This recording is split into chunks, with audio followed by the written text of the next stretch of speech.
Salut à toi, j'espère que tu vas bien et aujourd'hui je vais t'expliquer comment faire pour te débarrasser de la graisse viscérale. Donc qu'est-ce que c'est que la graisse viscérale? C'est la graisse qui va englober tes organes. Donc comment tu sais que tu as de la graisse viscérale?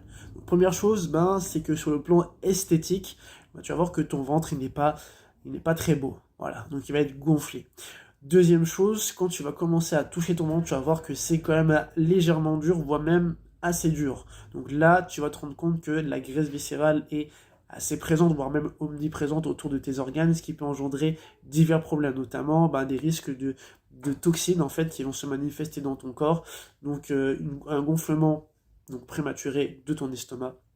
Également le risque de cancer, le développement donc, de maladies cardiovasculaires et également de diabète, voire même de risque d'Alzheimer. Donc chez une femme, on peut dire qu'elle a donc cette graisse viscérale lorsqu'elle a 89 cm de tour de taille, et chez les hommes, ça va être de 102 cm de tour de taille.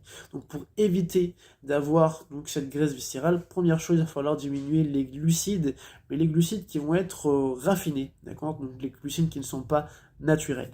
Deuxième chose, il va falloir également diminuer, voire même arrêter complètement la consommation d'alcool parce que ça va favoriser l'apparition de masse grasse. Troisième point, il va falloir augmenter les protéines, donc les viandes blanches, les œufs, le poisson, tout ce qui va être légumineuse, tout ce qui va être également lié au sarrasin, etc. Parce qu'en fait, ça va avoir un effet de satiété. Quatrième point, diminuer les graisses trans, donc tout ce qui va être graisse donc, transformée, donc chips, tout ce qui est de la friture, tout ce qui va être panure, etc.